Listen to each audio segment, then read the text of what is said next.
Hello folks, welcome not just to a new video but a new channel if you're watching it over there. Thank you very much for joining me on the gaming side of the Northern Exile journey. It means a hell of a lot to me, so thank you very much for giving my channel a look. Those of you who know me from the other channel where we focus on wargaming and hobby nightmares and things like that will know that I love Dragon Age and Mass Effect and all things BioWare.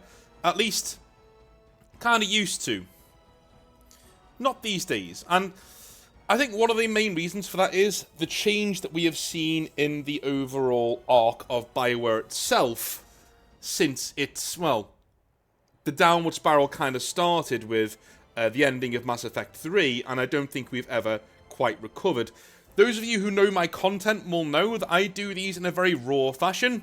I teach for a living, and so I don't really use scripts, because I use YouTube as a really good way to practice getting information to you ad-lib from the top of my head, from things that I've read and things that I've seen in a very opinion-based way. If you like that kind of stuff, you found the right place.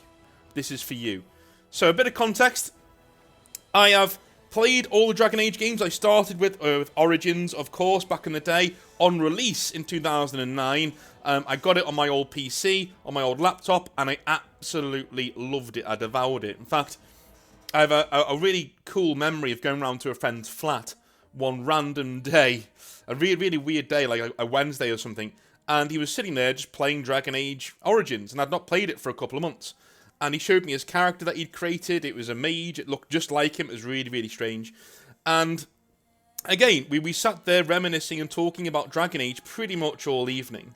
It was a real callback to Baldur's Gate and the old games that used to come out around that time of a top-down isometric game. But the one thing that isometric games do not have that makes me feel quite claustrophobic in the newer games is in Dragon Age Origins, you could pan down to your character, hold in the right mouse button, and look around. You could look at the skybox and look at other characters around you and things like that. That is a trick that I think a lot of isometric games have missed out on. I don't know why they don't just put that in the engine. Baldur's Gate 3 could have done it. The skybox is there. You should be able to just pan around and look at it. That'd be pretty cool. Instead, they have this fixed perspective that I've never liked. I always find it really confining and restricting and horrid to play. I still play those games, obviously, but I wish they were more like Dragon Age. And Dragon Age Origins had a very specific feel. It was named on the box as a dark fantasy epic.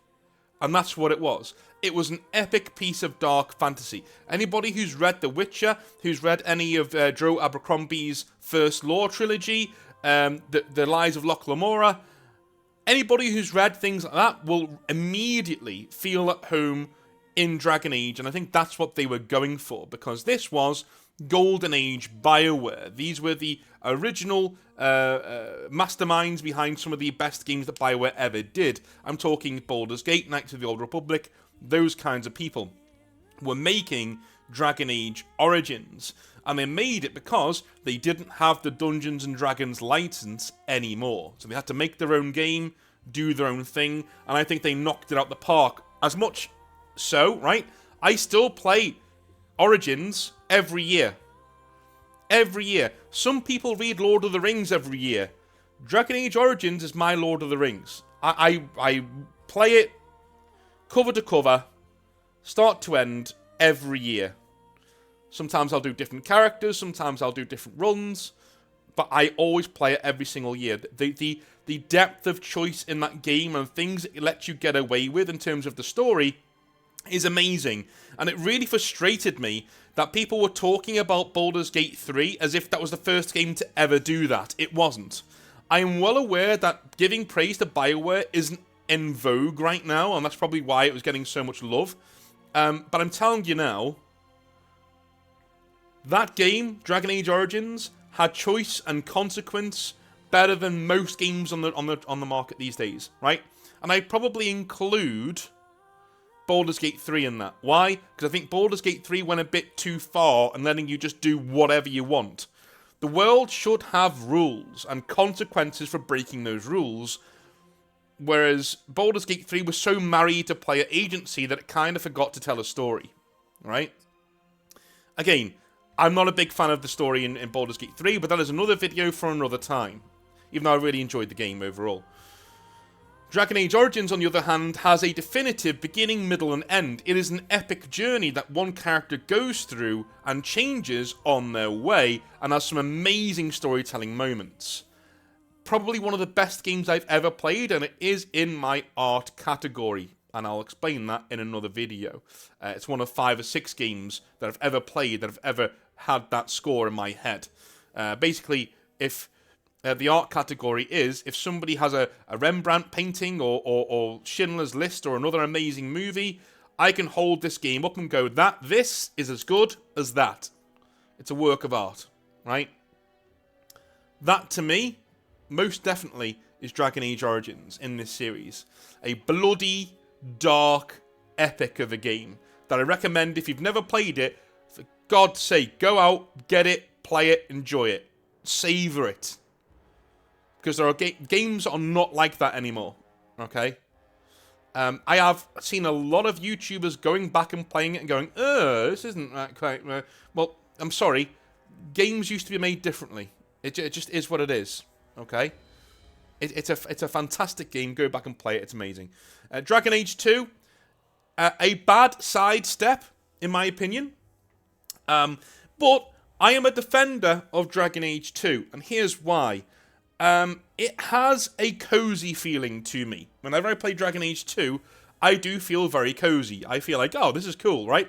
Because if you don't compare Dragon Age 2 to Origins, I know, it's it's almost impossible not to. But if you don't compare them, Dragon Age 2 is a nice little RPG. It works well. It's fun.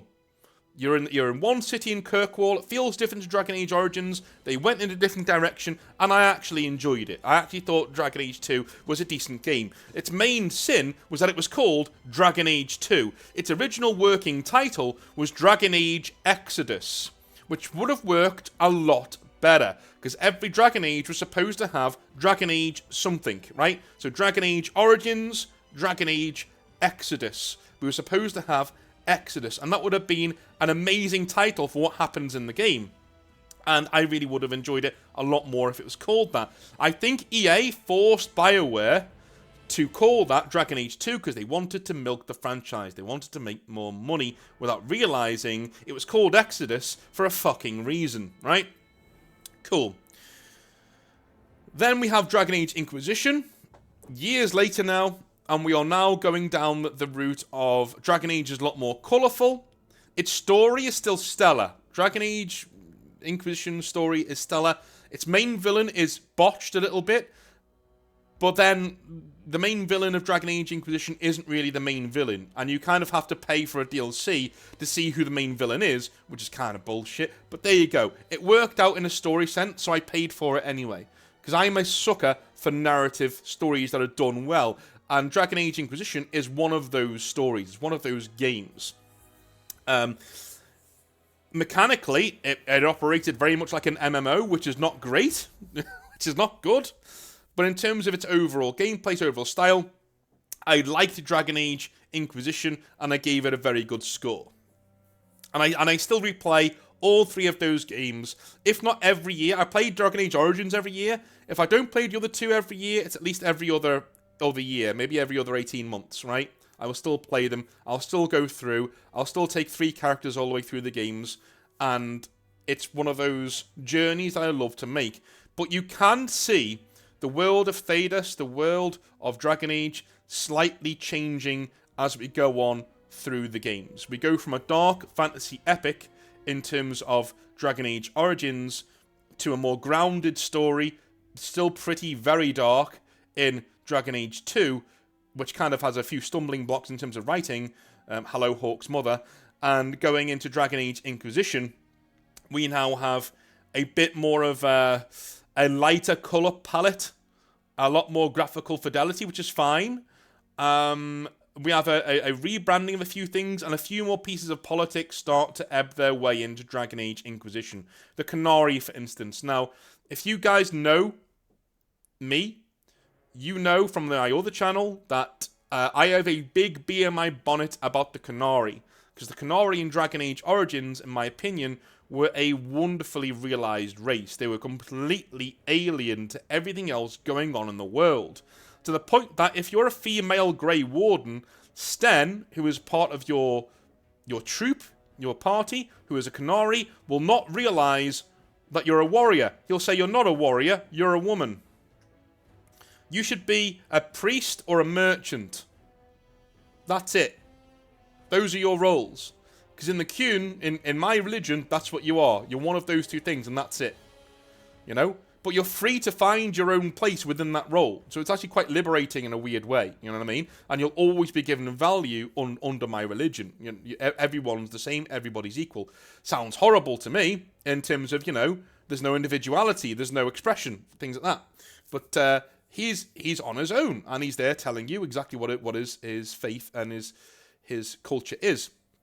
And throughout that game, if you play as a woman, you actually change Sten's mind. Because like all good characters, he grows and he changes through the experiences that he's having during the story. Towards the end, he calls you an Ashkari, which is like an avenger, like an avenging warrior god. And you never normally get that title unless you're already dead, because you'd be too arrogant. But he's seen you do some so many amazing things. He's like, no, you are a general. You are the dude on the battlefield, man or woman.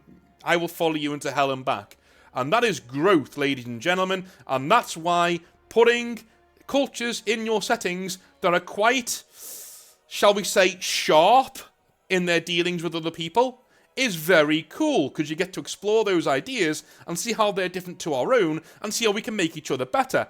That was Dragon Age Origins, and it was a brilliant way to do things. The Qunari were really hench, they were really, philosophically ingrained, and that's where they were. Dragon Age 2, very similar. The Qunari are a bit more in Dragon Age 2, and they get a badass visual rework as well, so nothing wrong with them there either. I think they're really well written in Dragon Age 2, really like them a lot. And then we get to Dragon Age Inquisition, where one of the main guys in your party who is a Qunari is called Iron Bull, and all of a sudden he is somewhat of a, shall we say, trans rights activist, because there is somebody in his party who is trans, in Cremesius, right? She is in his party, she is in his warband, and if you say to her, because you're in a medieval setting, and you say, listen, why are you dressed like a dude? Why have you got short hair? Why have a really deep voice? Rather than her talking, or him talking for himself, right? Or themselves. Rather than them talking for themselves, Iron Bull steps in and says, because she is a man. Which is really funny. in its own thing. Why is this Qunari defending this person? When in the first game, merely being a woman with a sword in your hand was seen as a shameful thing. They neuter the Qunari. They take away their balls. And they basically make them this more, they smooth down the edges of the Qunari in Dragon Age Inquisition. They smooth those down. And they start to really pull them in and say, no, that's too offensive. We can't do that. They pull in and then they start to sand off the edges a little bit so it's more palatable to the wider audiences. And they do that with Thedas itself. More prickly parts of the lore, like, some of the parts of Dragon Age Origins that went a bit far for me. One of which is Darkspawn rape. We don't like that. That's weird. That's a weird part of the lore. I don't know why that's there. It's a bit odd. Essentially, if you don't know, cover your ears, cover your eyes, whatever you want to cover, because I'm going to explain it. The Darkspawn are heavily hinted and heavily told to you during the game that the way they reproduce is they take females from other races, they take them underground, and they forcefully impregnate them, right? And those women don't just give birth to Darkspawn, they turn into monstrous creatures called brood mothers, who spawn thousands of Darkspawn on a living, basically an eternal hell. That's pretty grim. That's pretty fucking dark, and that is way overboard for most of the things that you're going to see in a fantasy setting. It's mental how far they go in Dragon Age Origins if you peer under the hood. The way that it's told to you, by the way, is in a poem, and if you're not listening carefully, the meaning escapes you, because they use a lot of double entendres, you know what I mean? But if you're listening to it properly, and you go into it, there are videos on YouTube about it. It's fucking weird, and it really, really goes out there. I actually felt then, and even now, well, I didn't think about it then, because I was a horny teenager, so it just went over my head. But, like, nowadays, like, in my mid-30s, it's kind of much for me, you know? I'm like, did we really need that, you know? So there were parts to Dragon Age that definitely maybe needed toning down a little bit, right? There is one other part of Dragon Age Origins that I really felt didn't need to be in the game. When two guards are looking at a dead female elf, two human guards looking at a dead female elf, and they say, and one of them says, "Oh, I really hate it when they get cut up like that," you know? Then the other one goes, "Well, what do you want? She's still warm." Right? There were parts of Dragon Age Origins that even I go, yeah, a bit too much. Right? We don't need that. That doesn't need to be in my dark fantasy when I'm playing through this game. I understand it's dark fantasy. I understand it doesn't pull its punches. But there are certain parts of it where there's a guy called Arshen Gaia. He now goes by the name of Lawrunner on YouTube. And he mentions a concept called squick, right? And squick is just nasty for nastiness sake, right? It's not really, it doesn't add anything to the story. It just makes you feel icky. Well, that's kind of where I am with that, right? It just makes me feel icky. I don't like it. It doesn't need to be there. I'm okay with darkness, but even I will say, listen, I'm on your side a little bit. Certain parts of the setting needed toning down in just a little bit. Just a little bit. All right? And then we get to Dragon Age Inquisition, where, in my opinion, they go way too far the other way. Absolutely way too far the other way, in my opinion. It's still a great game. Still a game that I really enjoy playing, but there are certain parts of it that I just need to, shall we say, roll my eyes at. Okay? Then we get to Dragon Age Dreadwolf. It's now called Veilguard, or the Veilguard, which to me is the most stupid thing ever done by a human. Well, not quite that, but you know what I mean. You could have just called it Dragon Age Veilguard. Why is the in there? Why? Why is it called Dragon Age the Veilguard? Just call it Veilguard. Dragon Age Veilguard. Sounds cool. Dragon Age the Veilguard doesn't roll off the tongue. First thing first, right? Dragon Age Dreadwolf was pretty cool. I like that name too.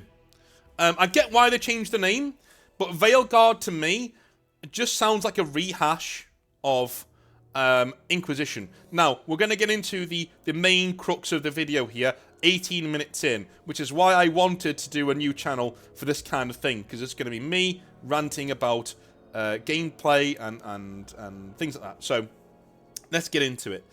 In terms of Veilguard, I'm just going to call it Veilguard, not the Veilguard, because it's retarded.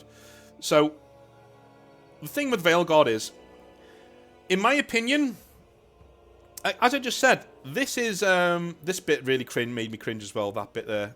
Oh, what are you doing? I want to pause this here. Look, watch this. Watch this. Look, look at that. That is a. No, what's it called? Sea of Thieves level skeleton there. Do you know what I mean? This is where we are with Dragon Age right now. This is where we are. Okay? This is where we are with it. A Sea of Thieves level of nonsense. You know, I like Sea of Thieves, but it's cartoony. That's not Dragon Age. It's not Dragon Age. Unless you're watching things like this, then obviously it is Dragon Age these days, and that sucks. But essentially, to me, its main foible for me around the game, before we go into anything that's a bit odd, right, is the sheer fact that we've had this game before. We've played it before. It was called Dragon Age Inquisition. And it was a decent game. It was fine. You know, because it was called Inquisition because you're part of a faction that was trying to keep the world together and stop the big bad. Okay. So what are you doing in this game? In the new game? Well, you're part of a big faction that's trying to keep things together and save the world from the big bad. Well, the original concept for Dragon Age 4 was a heist game. An RPG heist game, where you got your crew together like in Mass Effect 2, and you went and did a massive heist that ended up being huge in terms of its world ramifications. That's a cool concept, and I really like that concept. But instead, they ran out of time and just did Inquisition again. So far, that's what we know of the game, right? We know Solus is the big bad guy. But I also want to get into the feel. What part of this, and we will be going into the gameplay in this video, what part of this gives you a dark fantasy epic feel? And I think a lot of people, when they talk about Dragon Age these days, they don't really realise when they say, this isn't my Dragon Age, this isn't dark fantasy. Dude, it hasn't been dark fantasy since Inquisition. Inquisition was not a dark fantasy. Alright? It wasn't. It was just fantasy. It was high fantasy, if anything. Okay? There was little darkness in it. There was no real world, oh my god, you know, that's really grim. Nothing like that going on. All of the magical foibles started losing control, losing coherency with the plot. You know? That happened one hell of a lot. Like, we had the Illuvians coming back in, the magic mirrors, we had all different kinds of bloody magic. We got to go to the Fade all of the time. Even killing the main boss at the end was nonsense, because what does Corypheus want to do? He wants to go to the Fade to become a god. And how do we kill him? We send him into the Fade. What? You know, like, there were lots of things like that during the game where I just went, what? Like, again, we've lost the grounding in Dragon Age Inquisition. I appreciate it as a game. The character work is splendid. One of the most fabulous characters in the entire setting, Dorian, is in that game. And if you think I'm not for inclusivity and all those other things, that guy's my favourite character in Dragon Age Inquisition. And his main character foible is he's gay. And that's one of the things that really drags him down. But he's so awesome as a character that he gets over it, right? Like, BioWare tried to sabotage that guy by making everything about his character is gay. Every single character in that game has a side quest you can go and do to get their approval up, right? You know, like you know, Cassandra wants to bring down the Red Templars and find her old master. Fair enough. You have Iron Bull, who wants to get an alliance with the Iconari going. Fair enough. You know, you've got anyway, all of the characters have their own side quests. Vivienne wants to save her old lover with a Wyvern's heart or whatever it is, right? Well, what is Dorian's quest? His dad doesn't like that he's gay and tried to change him to not be gay. But the character is so well written that he gets over even that. Even BioWare's attempt to sabotage him with some forced inclusivity nonsense. He even gets around that. So that's my favourite character. Before anybody jumps down my throat and says, you just don't like minorities or people of different... No. Bollocks. Absolute bollocks. Right? There we are. Yeah. What was I going to say? I think I've done quite well to get to, like, what are we now? 23 minutes before losing my brain in a tangent. Yeah, Dragon Age has never been... It's not been dark fantasy since Inquisition. So I honestly don't know why we're surprised that this is where we are. I don't understand where the surprise comes from. I just don't. Everybody knew this is how it would turn out. The BioWare that we have now has been bled dry of all of its top people over the years. You know? We lost David Gaider, who I wasn't a massive fan of because he was very arrogant, but he was a fucking good writer.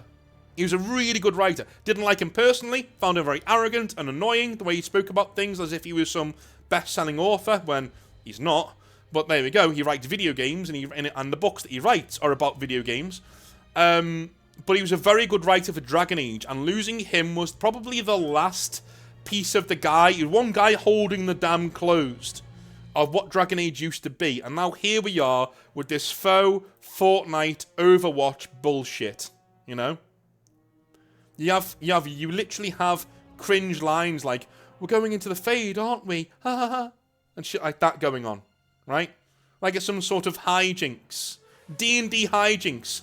I don't... The post-Critical Role world sucks. It sucks. Because not everything in fantasy has to be cringe D&D hijinks. So, not a huge fan of this. I am a bit of a fan of this guy, though. I like him. He's pretty cool. You get from one of the best characters, one of the worst. Look at that. What is this? Go away. Let's jump in. Oh, not this fucking skeleton again. Jesus Christ. It just looks awful, doesn't it? It just looks awful. Look at the state of these characters. I mean... I don't know, man. I don't know. They've also started to pull back... In terms of races in video games, I am also one of these people who generally says you should be from where you're from. Alright? I don't like the fact that in Ferelden, in Dragon Age Inquisition, and I didn't really see it until I looked for it and went, oh, hang on a minute, look at this. We get a lot of black people in Ferelden. Why? Why? I understand it's a fantasy setting, but why? If your fantasy setting needs to be a fantasy setting that has rules and needs to be taken seriously, then why are these people in a country full of white people? In the Middle Ages? In your Middle Ages? Right? Surely, and I'm not saying they shouldn't be in the setting, they should. You should have people of different skin colours and cultures in your setting, but they should be from places where it makes sense. So is there a sub-Saharan kind of place in the north of Dragon Age, near where the Canary are, where we have dudes like this walking around, and maybe they've come over on a boat and one or two of them are walking around? That's what Sten was in Dragon Age Origins, right? There aren't many Canary around. Sten's one of the only ones because he comes from a faraway place. That's why he looks different. So why can't you do that with minorities in these games? Asian demographics.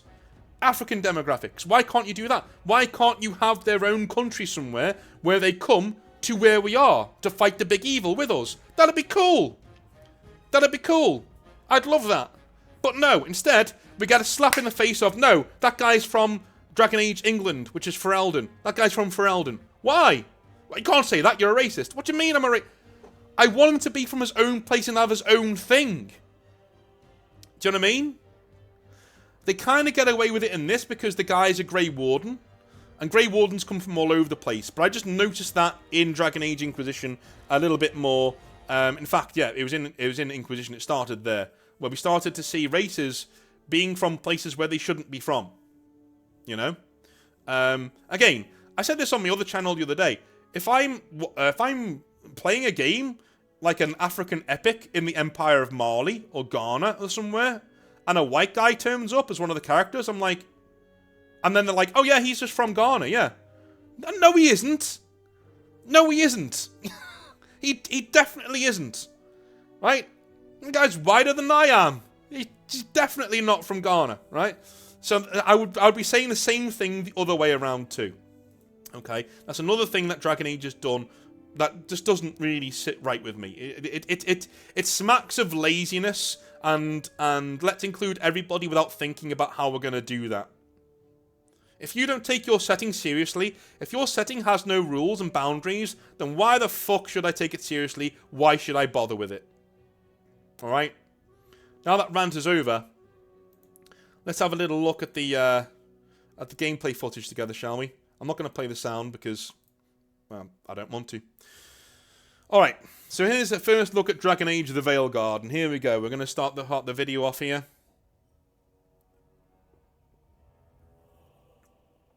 Okay. I don't know if we'll watch the whole thing, because I'm just going to talk about it.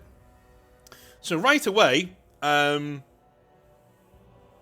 we have a dark setting that is Tevinter. And this is the capital of Tevinter called Minrathous.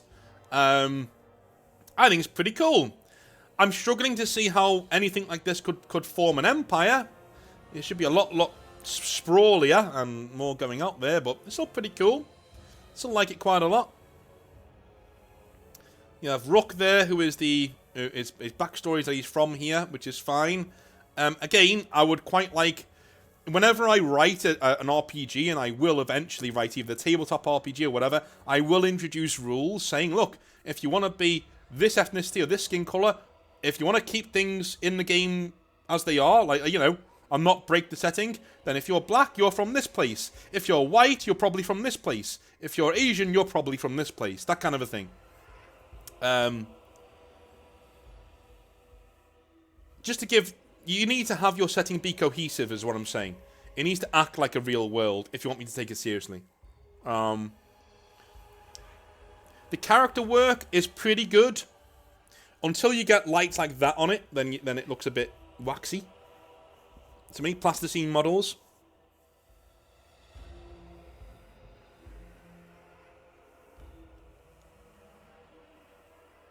Kind of like this magical palace thing that's just hanging in the air. It's also pretty cool. And again, alright, I'm going to let that play and go into the wider aesthetic of what I think Dragon Age is going to be over the next couple of years. So, for me, in terms of where we're going to be in Dragon Age is, if this is what they're showing us, this is like as dark as I think it's going to get. I'm going to be completely honest with you. I cannot see this game being anything like one of the old Dragon Age games or anything like Origins. And I think if you want to enjoy this game, you have to get it out of your mind that this is going to be anything like Origins, and we're ever going to get that game again. We're never going to get it again from BioWare. And I think even Larian, don't tell me, please don't drive me crazy. Do not tell me that Baldur's Gate 3 was like Dragon Age Origins. It wasn't. It was nowhere near what Dragon Age Origins was. Alright? That's like saying, you know, NBA 2K is like FIFA. It's not. It's a different sport. It's exactly the same thing. It's not the same. Okay? Mainly because D&D is nonsense, but I'll get into that in another video. So, in terms of gameplay, they seem to be going a lot more down the streamlined, casual route of, you know, your character being the main character. When you see the battles taking place in this, everybody seems to go after Rook, who's the main character, and your side characters just kind of stand around, not really killing very much, and never really being attacked by any of the monsters. So it seems to me like they've just given up on the party thing, and it's now this one player, you know, one guy against everybody, you know, your power fantasy, which, you know what? I'm not entirely against. I mean, game players can be different in terms of gameplay. That's not a big deal at all to me. Those of you who know me will know I am a narrative dude, first and foremost. That's me. I'm a narrative dude. That's who I am. That's what I do. Your gameplay being good will definitely make me want to come back and play your game again, but it's not the breaking point of an RPG. The RPG's breaking point to me is character work and writing. And world building, and what it is. And that's kind of why I wasn't a big fan of Baldur's Gate 3, because the world building was fucking shocking. It was terrible. Like they had no respect for your time. They said, yeah, you're here now. And that's how it is. And just, oh, God, okay. But Dragon Age has always been really, really good at world building, which is why I love it to the detriment of all of my sanity. I do love it. But if you can see here, where are your companions and what are they doing? Okay, one shot there. But the enemies are focused on you. They're not focused on anybody else. You'll see. Right? They're focused on you. See, they go straight for you. You are the main character, you are the star. And that's fine. If that's what they're going for, that's fine by me. But at the same time, I don't know. If you want a bit more evidence to show you that we are going away from Dragon Age Origins, and that is in the past, and BioWare will never go back there again, here it is, right? Even the gameplay, right down to the bare bones, is gone. The last vestige of Dragon Age Origins gameplay that we had was in Inquisition, and even then, it was tagged onto the game sort of like an afterthought, right? You rolled it all the way back, and it was you could do tactical view if you wanted. But nobody ever used it, let's be honest. Nobody ever used it. Because, again, it was an afterthought and it wasn't very well implemented. And I think the same is going to be here, too. In that we're not going to get that view ever again. They've just taken it out now. The mask has come off. They're going down the casual gameplay route. You'll see what one guy just gets really... Watch this in a minute. Not this guy here. Watch what happens to him. Why did that happen? Why did that happen?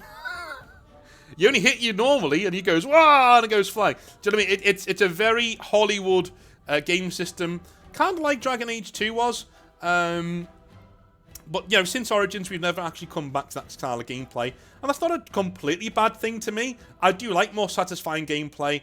But as somebody who is purely about the story, it's never been something that's really upset me. So, I know a lot of people complain that way about Dreadwolf. I'm sorry, the Veilguard. But that's not something that I've really, you know, I'm really that bothered about. The delivery of lines in this trailer is cringe. It's cringe. And there is one point where we get Neve Gallus when we find her, and Varric's talking to her. And Varric says to her, you know, "Hey, I told you about that there was a dragon, you know, in my letters a little while ago, right? I told you about a dragon." And Neve goes, "Dragon, huh? Well, I guess we'll just have to do something more badass, right?" Or something like that. I was like, no, what are you talking about? He just told you that he's already told you about a dragon. And now you're acting like you've just heard about it now. I don't know. I don't understand. The writing is like that all the way through. It seems like the entire writing team was more concerned about how many Marvel-type quips they could get away with than the actual world-building and emotional writing that Dragon Age is supposedly famous for, right? They focused more on how many quips can we put in here, how like Firefly and Marvel can we make this. I'm telling you now, Marvel's done more harm to good writing than pretty much any other property in the world. I'm telling you now. Every single thing has to be this insufferable, quirky, you know, snarky, overly trying to be clevery way. You know, I'm not sure Dragon Age is the right place for that. In fact, I know it isn't. I know it's not the right place for that. This voice actress, by the way, fucking terrible. Just absolutely awful. I just... All of her deliveries in this trailer were, "Yeah, I'm Neve Gallus. Yeah, come with me. I've frozen this guy here. Yeah. And now we're walking again, and I've gotten this staff that's not really a staff, but, you know, that's fine. I've told you got one leg. Yeah, that's because people can't accuse us of being ableist anymore, so, you know, that's why we put that in the game. But, you know, that's all the way through. She never really... Even in really big moments, everyone else is shouting, and she goes, "Yeah, you shouldn't do that. You know? That's not cool." It's like... I mean, it's like they haven't tried, and it's like that's where we are, and... So... We have the dialogue wheel as well. That's come back from Dragon Age Inquisition and Dragon Age 2. I think we are now have to admit again that the time, the... how do I say it? The golden age of BioWare when it came to Dragon Age Origins, of selecting what you say and how you say it, those days are gone. Right now you're getting abbreviations of what you could say because, you know, BioWare don't trust you enough to read a single line of fucking dialogue. Yeah. And in all honesty, I'm going to be honest, absolutely honest, I'm hoping beyond hope that this game grows some balls and is a bit dark. But I think we're at the point now in Dragon Age where, in all honesty, I think anybody telling you that... if anybody tells you this game's going to be a success, and they believe it's going to be great, and they believe that, you know, you should really get in there and really enjoy it and really think it's going to be awesome, I now think those people are not Dragon Age fans. You know? Wider gaming fans might think this looks cool. Because they never played Dragon Age Origins. Or 2. Or even parts of Inquisition that were really good, you know? I really enjoyed each of those 3 games on their own terms. The last thing I want to press on about here, okay, is the look of the game. The graphical fidelity. Go and play Dragon Age Inquisition. Or go and watch a video on Dragon Age Inquisition. And then come back and watch this video. You know. Either from BioWare or the one I'm showing you here. Does this game look better than Dragon Age Inquisition? A game that released 10 years ago? I'd say it doesn't. I'd say Inquisition had a better look than this. It was better graphically. The animations also kind of better than Inquisition. Not gonna lie. You know, like there's a lot of Hollywood here, but there's no real substance to what they're doing. You know, it's floaty, it's flashy. One change I do like: this Rook here is a rogue, and he's using blades and his bow. I like that. That was something. That was a restriction in Inquisition that I never really got along with. It's like, why can you only just, you know, I'm a rogue, but I can only use a bow. Like, why wouldn't you learn how to use a knife too? Like, that's just stupid. So I like that. But that is where we are, at least for me. That is exactly where we are, at least for me, in terms of Dragon Age and my thoughts. Okay, so I'm just gonna whack this on here now. That is where we are for me. It is not really Dragon Age anymore, and I think all of us getting annoyed and all of us rending our garments isn't going to change that. You need to approach the Veilguard with the same attitude with which I approach Dragon Age 2 if you want to enjoy it. You take the game on its own terms. You don't compare it to things that have come in the past, because this BioWare is not the same BioWare that we once had. And nearly exclusively for the negative as well, right? I don't know of any positives of this BioWare compared to the old BioWare. I'm not saying the people who are in BioWare now are not very nice people. I'm not saying that at all. I'm not even saying they're not very talented. But they are different. It's a different company to what it was. Old BioWare was a 10 out of 10. This BioWare is a 6 out of 10. It's still net positive. A net positive. But if you come into this game thinking maybe they'll see the light and come back to the light and give us another Dragon Age Origins, it ain't the same company, it ain't the same people. They're all gone. And without me even knowing that, I know they're all gone, because you can see who works for the company. I know they're all gone. But even if I didn't know that for a fact, I could take one look at this trailer and the gameplay trailer and tell you that those people are gone. The people who wrote Orzammar, the people who wrote, you know, The Warden's Journey, Hawk, original Varric in Dragon Age 2, right? The darker, grittier parts of the setting that really set up this world war between mages and Templars that didn't really go anywhere. Those people are gone. And the first big handover that we had to the new generation in Dragon Age was Dragon Age Inquisition. And they fumbled a lot of its narrative in that game. A lot of the narrative was fumbled quite badly. And now we have Dragon Age the Veilguard, which, again, is a full-on new BioWare exclusive, okay? The people who worked, the last vestiges of the talent that worked on Dragon Age are gone. And this is the first game of the new generation. So taken on its own merits, you'll probably enjoy it. You'll probably think it's a pretty good game. But will it be a genre-defining epic like every Dragon Age deserves to be?